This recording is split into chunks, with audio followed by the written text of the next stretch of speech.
Hi, tonight we're going to talk about the interior castle written by Saint Teresa of Avila, a mystic and nun who wrote it in 16th century as a guide for spiritual development, with 7 resting or dwelling places. She divided the interior castle, which is her vision of the soul, as a diamond or crystal with 7 mansions, representing the different dimensions one travels through to get to a mystical union with God. She describes how it is with prayer and meditation that the door of the first mansion is opened with humility and self-knowledge. But once inside, the seeker has a sense of safety and security from the venomous reptiles that dwell outside the castle, which represents material desires.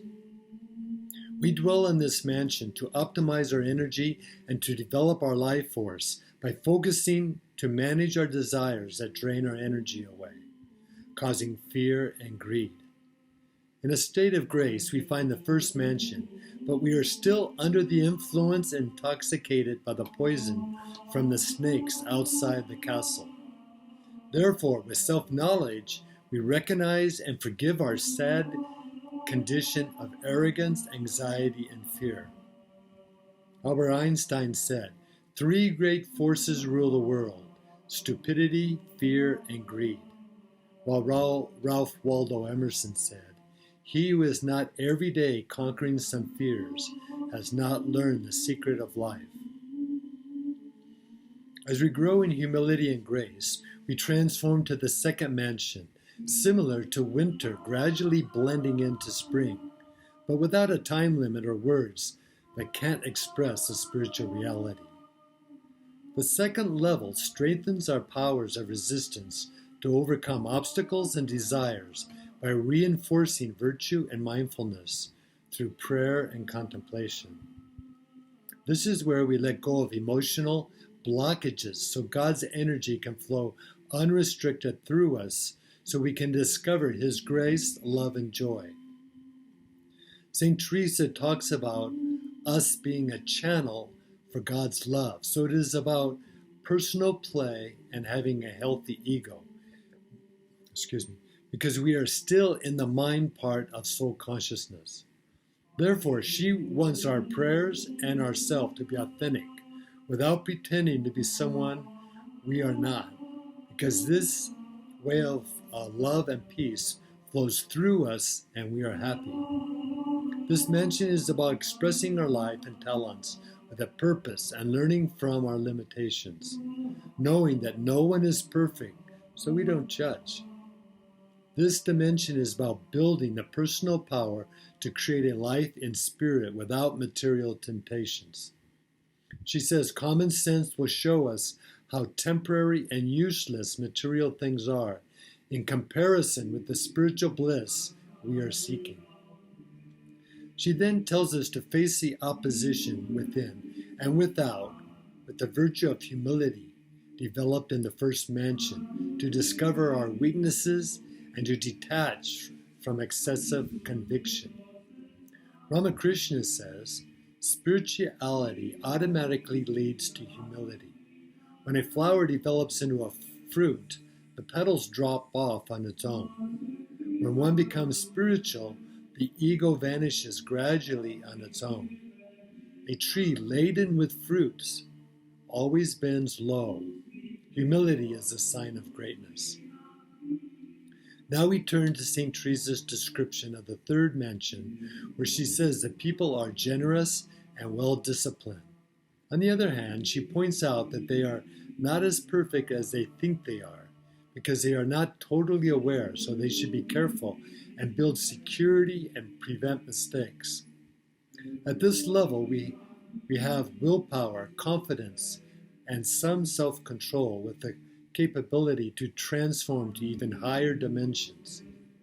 When we are comfortable in this mansion, we have a purpose and a deep understanding of who we are and how we can help society, so we are willing to sacrifice for the greater good. In this mansion, we have the power to assert our will to achieve any goal, so we must be careful not to become dependent on external sources of happiness. We are full of goodwill, but still make mistakes as we move forward to achieve our desires, ambitions, and attachments. St. Teresa warns us not to be self-righteous in this passage. Let us look at our own shortcomings and leave others alone.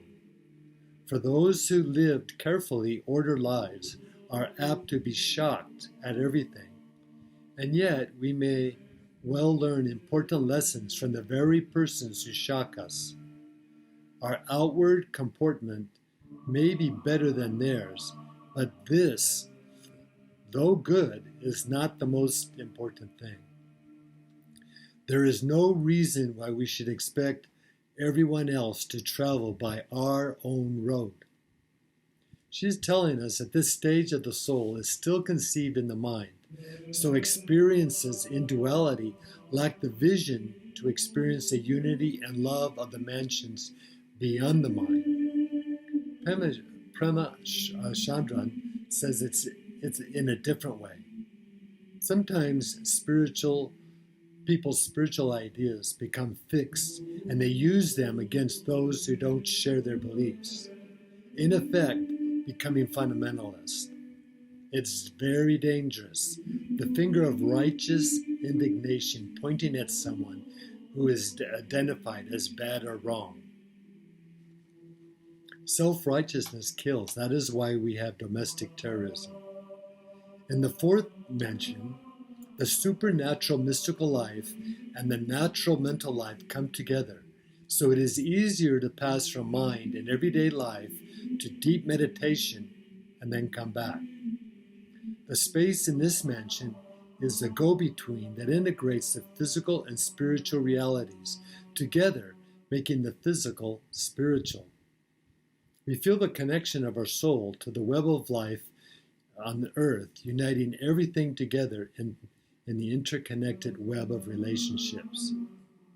The space contains polarity in the vastness of oneness, so it is easy to find unconditional love and acceptance in unity. The reality of non-duality becomes tangible as we realize past and future are united in the present moment. There are no separate states or mansions in the now. There is only one self. But in this dimension, we enter unity, then go back to duality, so we can find ourselves again, similar to being one in the light. But some clouds block it for a short time. We are always in the light, in oneness, in non-duality, in one self that we label God. Therefore, we already know this unity, so temporary clouds don't remove us from it, only the mind, so we just have to awaken to the now. This dimension is advancement from the active, seeking, purifying stages in the first three mansions to passive illumination of just being, intimate with God or oneself.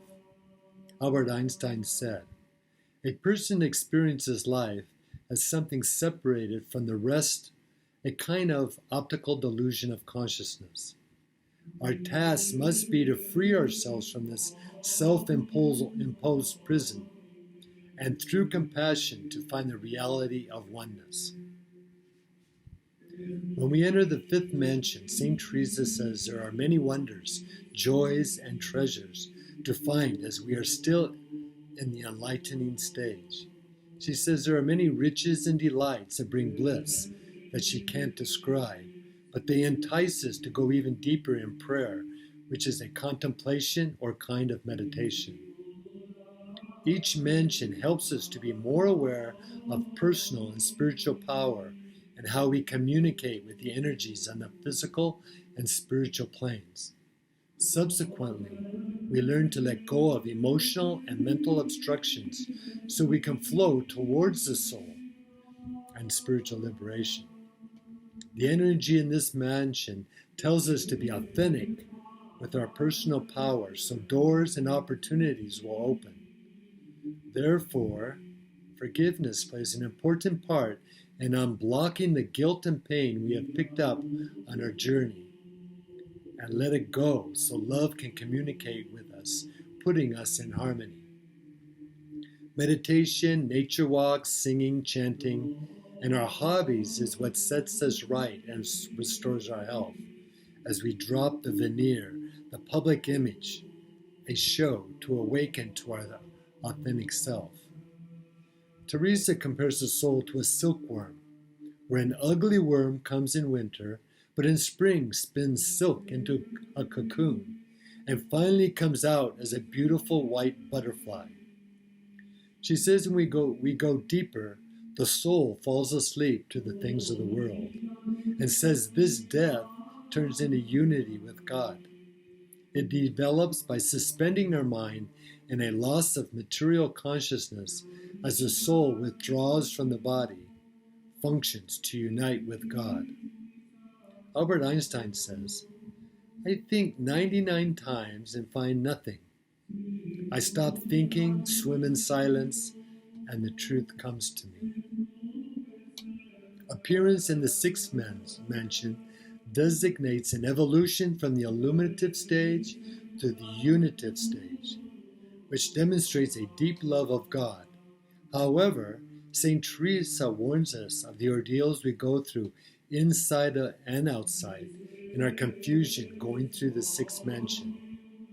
It seems to be similar to the dark night of the soul, the St. John of the Cross or Teresa of Calcutta experience, usually referred to as the dark night of the soul. Carl Jung says, there is no coming to consciousness without pain. People will do anything, no matter how absurd, in order to avoid facing their own soul. One does not become enlightened by imagining figures of light, but by making the darkness conscious. Dark night of the soul is a pain of being born again, as the old self is overwhelmed, as everything that we believed and identified with is brought down and removed from power. The sixth sense comes from this mansion, as we strip away our other five senses in the realm of physical illusions to enter the spiritual realm and its perpetual delight. Sense perception is an enjoyable life experience, but it limits our expanding spiritual awareness, and with technology, we become unskilled in finding our sixth sense or intuition. Joseph Campbell said, the dark night of the soul comes before revelation. When everything is lost and it all seems darkness, then comes the new life and all that is needed. Saint Teresa talks about visions, raptures, ecstasies, and flights of the spirit in the sixth dimension, but counsels not to rely on them. When the soul arrives at the seventh mansion, or we arrive at the seventh mansion in the soul, Saint Teresa says it's like a spiritual marriage with God, and she suggests it is the second heaven. The energy is the most subtle at this level as it connects us to the divine, or what we call God. Consciousness, Christ consciousness, the Tao, or cosmic consciousness. The mystical connections and spiritual experiences are in the center of every mansion, but distinctive, obvious, and perceptible in the seventh mansion. Therefore, we find a deeper harmony in everything we do as artists, athletes, and spiritual aspirants of every occupation, giving explanations of mystical, heavenly experiences that are blissful. These spiritual experiences are not connected with religion. Even if you experience Jesus or Buddha in the mansion, they are there, all the masters, and we are there because we released our fears and see the divinity within, everyone, like Jesus did. This mansion is a collective consciousness where the consciousness of our soul enters a marriage with everything on a subtle energy level. Like quantum energy is in everything, even matter. This is a reality in one consciousness, a united awareness, where Teresa of Avila in the 16th century composed this prayer. May today be there be peace within. May you trust God that you are exactly where you are meant to be. May you not forget the infinite possibilities that are born of faith. May you use those gifts that you have received and pass on the love that has been given to you. May you be content knowing you are a child of God. Let this presence settle into your bones and allow your soul the freedom to sing, dance, praise, and love. It is there for each and every one of us. Thank you.